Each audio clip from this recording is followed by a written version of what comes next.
அனைவருக்கும் இனிய வணக்கம் நண்பர்களே. இன்னைக்கு நம்முடைய வீடியோவில் எதை பற்றி பார்க்க போகிறோன்னா, சிவபெருமானை வழிபடுவீங்க நிறைய பேர் இருப்பீங்க. தற்போது பார்த்தீங்கன்னா ஆடி மாதத்தில் சிவபெருமானுக்கு ரொம்பவே விசேஷமான பிரதோஷ தினம் அமைஞ்சிருக்கு. அதுவே பார்த்தீங்கன்னா வளர்பிறையில் வரக்கூடிய ஒரு பிரதோஷ தினங்க. இந்த பிரதோஷ தினத்தில் கூடுதல் பலனாக பார்த்தீங்கன்னா புதன்கிழமையில் அமைந்திருப்பதால் இந்த புதன்கிழமையில் நீங்கள் பிரதோஷ தினத்தில் மாலை நேரத்தில் இப்படி விளக்கேற்றி வழிபட்டிங்கன்னா உங்கள் வாழ்க்கையில் இருக்கக்கூடிய அனைத்து விதமான பிரச்சனைக்கும் ஒரு நல்ல தீர்வாக அமைங்க. மேலும் பார்த்தீங்கன்னா சிவனை வழிபடுவங்க என்னென்ன விஷயங்களை பின்பற்றினா சிவனுடைய முழு அருளும் பெற முடியும் என்பதை தெரிஞ்சுக்கலாங்க. இந்த வீடியோ பயனுள்ளதாக இருக்கும். கடைசி வரைக்குமே ஸ்கிப் பண்ணாமல் பாருங்கள். நீங்கள் புதியவராக இருந்தீங்கன்னா மறக்காமல் உற்சாக நியூஸ் சேனலை சப்ஸ்கிரைப் பண்ணிவிட்டு கூடவே இருக்க பெல் பட்டனை கிளிக் பண்ணிக்கோங்க. மேலும் நீங்கள் தனிப்பட்ட முறையில் ஜாதகம் பார்ப்பதாக இருந்தீங்கன்னா ஜாதகத்தில் ஒரு தெளிவான பதிவையும் பரிகாரத்தையும் பெற்றுக்கொள்ள நீங்கள் வீடியோவில் டிஸ்கிரிப்ஷனில் கொடுத்துருக்க நம்பருக்கு மறக்காமல் கால் பண்ணி தெரிஞ்சுக்கோங்க. வாங்க நண்பர்களே, வீடியோக்குள்ளே போகலாம். தோஷ தினத்தில் சிவன் ஆலயங்களை சென்று வழிபடுவது சிறப்பான பலனை தேடித்தருங்க. அந்த வகையில் பார்த்தீங்கன்னா சிவபெருமானுக்குரிய அஷ்ட விரதங்களை இதுவும் ஒன்றாக சொல்லப்படுது. ஒவ்வொரு மாதமும் வரக்கூடிய திரியோதிசி திதியில் மாலை 4:30 முதல் 6 மணி வரையிலான நேரத்தை தான் பொதுவாக பிரதோஷ காலம்னு சொல்வோம். இந்த நேரத்தில் நீங்கள் சிவ தரிசனம் செய்வதும் சிவ வழிபாடு செய்வதும் உங்களுக்கு இருக்கக்கூடிய அனைத்து விதமான பாவங்களையும் போக்கி அளவில்லாத நன்மைகளை தேடித்தருங்க. பிரதோஷத்தன்று நீங்கள் விரதம் இருந்து சிவனை வழிபட்டீங்கன்னா எப்படிப்பட்ட கடன் பிரச்சனையோ துன்பங்களோ இருந்து நீங்கள் விடுபடுவீங்க. மேலும் இந்த நாளை தாங்க தேவர்கள் ரிஷிகள்னு சிவனை வழிபட்டு பலன் பெற்றதாகவும் சொல்லப்படுது. இந்த காலம் தான் நம்ம பிரதோஷ காலமாக நம்முடைய விரும்பிய வரங்களை பெற நீங்கள் சிவபெருமானிடம் இருந்து இப்படி வழிபட்டாலே போதுங்க. மேலும் இந்த நாளில் நீங்கள் சிவனை வழிபட்டு சிவனுடைய அருளை பெறுவதற்கு ஒரு சிறப்பான நாளாக அமைஞ்சிருக்கு. இந்த நாளில் பார்த்தீங்கன்னா கூடுதல் சிறப்பு என்னன்னா புதன்கிழமையோடு இணைந்து வருவது தாங்க. சில குறிப்பிட்ட மாதங்களில் மட்டும்தாங்க குறிப்பிட்ட நாட்களில் வரக்கூடிய பிரதோஷத்துக்கு கூடுதல் சிறப்பு வாய்ந்ததாக இருக்குது. அப்படி நீங்கள் பார்க்கையில் இந்த ஆடி மாதம் வளர்பிறையில் வரக்கூடிய பிரதோஷம் பார்த்தீங்கன்னா புதன்கிழமையில் இணைந்து வந்திருக்கு. இதுவுமே சிவனின் அருளுடன் அம்பிகை அருளோடு புதன் பகவானுடைய அருளையும் உங்களுக்கு பெற்று தரக்கூடிய ஒரு அற்புதமான நாளாக அமைஞ்சிருக்கு. இந்த நாளில் நீங்கள் ருத்ராபிஷேகம் செய்வது, வில்வ இலைகளால் அர்ச்சனை செய்வதும், ஓம் நமச்சிவாய என்ற மந்திரத்தை உச்சரித்து இருப்பதும் உங்களுக்கான மன அமைதியை ஏற்படுத்தி தருங்க, மன தெளிவையும் கொடுத்துடும். மேலும் பார்த்தீங்கன்னா இந்த நாளில் நீங்கள் விரதம் இருந்து வழிபடுவதால் உங்களுக்கு ஏற்படக்கூடிய தீய சக்திகள் அங்கன்னுங்க. மேலும் பார்த்தீங்கன்னா இந்த நாளில் நீங்கள் விரதம் இருந்து வழிபடுவதால் உங்களுடைய விருப்பங்கள் அனைத்துமே நிறைவேறும். மேலும் நீங்கள் எப்படிப்பட்ட பண கஷ்டத்தில் இருந்தாலும் நீங்கள் சிவபெருமான் ஆலயத்திற்கு செல்லும் போது இந்த 5 பொருட்களை சிவனுக்கு படித்து வழிபடுவதால் உங்களுக்கு கஷ்டங்கள் நீங்கி அதிர்ஷ்டத்தை உண்டாகும். பொதுவாகவே நீங்கள் பார்த்தீங்கன்னா புதன் பகவான் எதற்கு காரணமாக இருக்கிறாருன்னா நம்மளுடைய புத்தி கூர்மை, விவேகம், கல்வி, பேச்சு திறன், தொழில் ஆகியவற்றுக்கு காரகமாக இருக்கக்கூடியவர் தான் இந்த புதன் பகவான்க. செல்வ செழிப்பு, மகிழ்ச்சின்னு, குடும்ப ஒற்றுமை, சகல தோஷ நிவர்த்தின்னு அனைத்தும் வழங்கக்கூடியவர் தான் இந்த புதன் பகவான். இந்த புதன் பகவானுக்கு புதன்கிழமையில் வரக்கூடிய பிரதோஷனால நீங்கள் வழிபாடு செய்வது உங்களுடைய வியாபாரத்திலையும் தொழிலில், கல்வி, பணவரவுன்னு இருக்கக்கூடிய அனைத்து விதமான பிரச்சனைகளை சரி செய்யக்கூடிய ஆற்றல் கொண்ட ஒரு நாளாக இருக்குது. இந்த ஆண்டு பார்த்திங்கன்னா 2025ஆம் ஆண்டு ஆகஸ்ட் 6ஆம் தேதி புதன்கிழமையில் பிரதோஷம் வந்திருக்கு. இதுவே பார்த்தீங்கன்னா மாதத்திற்கு 2 முறை பிரதோஷ தினம் வரும். அதன்படி பார்த்தீங்கன்னா போன ஜூலை மாதத்தில் செவ்வாய்க்கிழமையில் 2 பிரதோஷ தினங்கள் அமைஞ்சிருக்கு. அதன்படி பார்த்தீங்கன்னா இந்த மாதத்தில் புதன்கிழமையில தான் 2 பிரதோஷ தினங்களும் அமைந்திருக்கு. நீங்கள் இந்த நாட்களில் நீங்கள் சிவபெருமானை எப்படி வழிபட்டால் உங்களுக்கான பண பிரச்சனைகளிலிருந்து விடுபடலான்னு தெரிஞ்சுக்கோங்க. இந்த நாளை நீங்கள் சிவன் பொதுவாகவே பார்த்தீங்கன்னா அபிஷேக பிரியர்னு சொல்லுவோம். அவருக்கு இந்த 5 விதமான பொருட்களில் உங்களால் முடிந்த ஏதாவது ஒரு பொருள் கொண்டு அபிஷேகம் செய்வது உங்களுக்கு ஏற்படக்கூடிய பண பிரச்சனையை தீர்க்க உதவியாக இருக்குங்க. முதலாவதாக பார்த்தீங்கன்னா பால் தாங்க. நீங்கள் இதற்கு அபிஷேகம் செய்வதற்கு பார்த்தீங்கன்னா காய்ச்சியாத குளிர்ந்த பாலை நீங்கள் முதல்ல எடுத்துக்கணும். நீங்கள் சிவலிங்கத்திற்கு அபிஷேகம் செய்வது பாலை சிவனுக்கு நெய்வேத்தியமாக படைப்பதுன்னு உங்களுடைய வழிபாட்டினை நீங்கள் செய்யலாம்.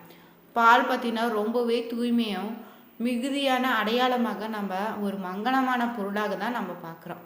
அதனால தாங்க சிவனுக்கு பசும்பால் படைத்து வழிபடுவது பாலை போல் நம்முடைய வாழ்க்கையிலும் பார்த்தீங்கன்னா பொருளாதாரத்திலையுமே மகிழ்ச்சியும் பொங்கி வர பெருகு செய்வதாக சொல்லப்படுது. இதோடு பார்த்தீங்கன்னா சனி இல்லைனா ராகு தோஷங்கள் உங்களுக்கு இருந்தால் நீங்கிடுங்க. சிவபெருமானுக்கு பால் அபிஷேகம் செய்யும் போது மகாலட்சுமியுடைய அருளையும் இந்த ஒரு பால் அபிஷேகம் உங்களுக்கு பெற்று தருங்க.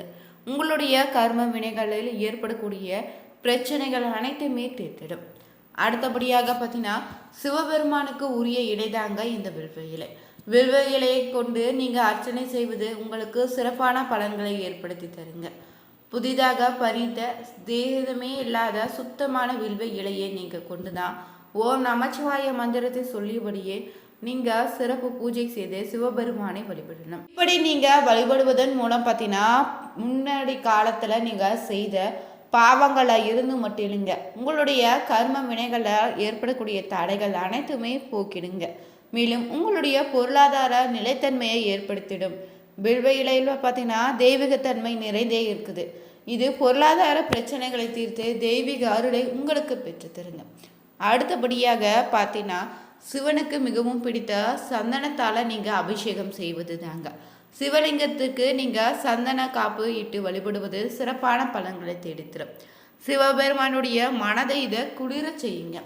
இதனால் உங்களுக்கான அமைதி செல்வ வளத்தை ஈர்க்க செய்யும்.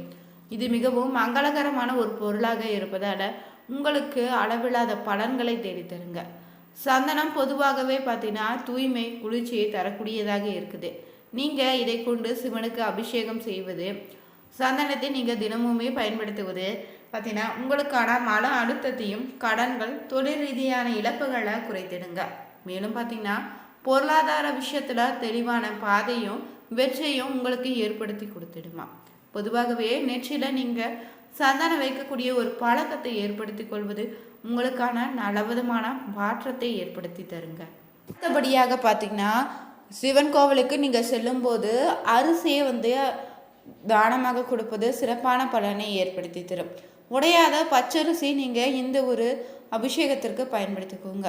இது பக்தியினுடைய ஒரு வெளிப்பாட்டாக நீங்கள் எடுத்துக்கலாங்க. இது செல்வ வளத்தினுடைய அடையாளமாக பார்ப்பதோடு உங்களுடைய செல்வத்தை பெருக்க செய்யுங்க. வீட்டில் சுபிட்சத்தை ஏற்படுத்தி தருங்க. மேலும் பார்த்தீங்கன்னா மஞ்சள் கலந்த அச்சதை அரிசியை நீங்கள் சிவனுக்கு படைத்து வழிபடுவதால் தொடர்ச்சியான பணவரவை உங்களுக்கு ஈர்க்க செய்யும். பொருளாதார பாதுகாப்பு தருவதோடு மட்டும் இல்லைங்க, எதிர்பாராத பண இழப்புகளையும் தடுத்துடுங்க. எதிர்பாராத செலவுகளை இது கட்டுப்பாட்டுக்குள்ளே வைத்திருக்கும். நீங்கள் சிவன் கோவில்களுக்கு செல்லும்போது பச்சரிசியை மஞ்சள் கலந்து நீங்கள் வழிபாடு செய்தீங்கன்னா சிறப்பான பலன்கள் ஏற்படுங்க. தொழிலில் நஷ்டம் ஏற்படுது, தொழிலில் முன்னேற்றம் இல்லைன்னு நினைப்பவங்க சிவபெருமானுக்கு உகந்த தினங்களாக அமைந்திருக்கக்கூடிய பிரதோஷம் திங்கட்கிழமைகளை நீங்கள் சென்று சிவபெருமானுக்கு பச்சரிசியில் மஞ்சள் கலந்து அச்சதை வழிபாடு செய்தீங்கன்னா உங்கள் தொழிலில் ஒரு நல்ல விதமான முன்னேற்றம் ஏற்படுங்க. எந்தவித பிரச்சனையும் இருக்காது. இழந்த பணத்தை கூட நீங்கள் மீட்டெடுத்துடுவீங்க. இறுதியாக பார்த்தீங்கன்னா தேன் இல்லைன்னா சர்க்கரை கொண்டு சிவபெருமானுக்கு அபிஷேகம் செய்வது தாங்க. ஒரு அபிஷேகம் தாங்க உங்கள் வாழ்க்கையில் ஏற்படக்கூடிய சவால்களை இருந்து நீங்கள் மீண்டு வர உதவியாக இருக்கும். மேலும் பார்த்தீங்கன்னா இந்த ஒரு அபிஷேகம் பார்த்தீங்கன்னா தெய்வீக அருளையும் இனிமையும் உங்களுக்கு ஏற்படுத்தி தருங்க. இந்த அபிஷேகம் செய்வதால் உங்கள் வாழ்க்கையில் பார்த்தீங்கன்னா செல்வ வளம் பெருகிடும். உங்களுக்கான வெற்றி தொடர்ந்து வரும். பொருளாதார பிரச்சனைகளுக்கு ஒரு நல்ல தீர்வாக அமையும். ஆன்மீக ரீதியாகவும் பார்த்தீங்கன்னா தேன் சரணடைவதை குறிப்பதாக சொல்லப்படுது. உங்களுடைய ஆசைகளை அடக்கி கொண்டு நீங்கள் இறைசக்தியை சரணடைவதை குறிக்குதுங்க. சிவ மந்திரங்களை உச்சரித்தபடியே நீங்கள் தேநீலின சர்க்கரையால் சிவலிங்கத்திற்கு அபிஷேகம் செய்தீங்கன்னா உங்களுக்கான பணவரவு இருக்குங்க. அனைத்து விதமான தடைகள் நீங்கி பணவரவிற்கான வழிகள் அதிக ஏற்படும். இன்று மாலையில் பார்த்தீங்கன்னா 4 மணிக்கு சிவ ஆலயத்திற்கு சென்று நீங்கள் நந்தி பகவானுக்கு அரங்குபுல் சாத்தி வழிபட்டிங்கன்னா தொழில் தடைகள் நீங்கிடுங்க. மேலும் பார்த்தீங்கன்னா சிவனுக்கு அர்ச்சனை செய்து வழிபடுங்க. 4:30 முதல் 6:30 வரையான நேரம் தான் பிரதோஷ காலமாக அமைஞ்சிருக்கு. இந்த நேரத்தில் பார்த்தீங்கன்னா தேவதைகள் தேவர்கள் அனைத்து விதமான சக்திகளுமே சிவன் ஆலயத்தில் சந்திப்பதாகவும் சிவபெருமானை வழிபடுவதாகவும் சொல்லப்படுது. இந்த நேரத்தில் நம்ம சிவன் ஆலயத்தில் நின்று வழிபடுவது நமக்கு இருக்கக்கூடிய அனைத்து விதமான பிரச்சனைக்கு ஒரு நல்ல தீர்வாக அமைங்க. இந்த வீடியோ உங்களுக்கு பிடிச்சிருந்தா லைக் பண்ணுங்கள், ஷேர் பண்ணுங்கள், கமெண்ட் பண்ணுங்கள். மறக்காமல் நம்ம சேனலை சப்ஸ்கிரைப் பண்ணிக்கோங்க. அனைவருக்கும் நன்றி நண்பர்களே.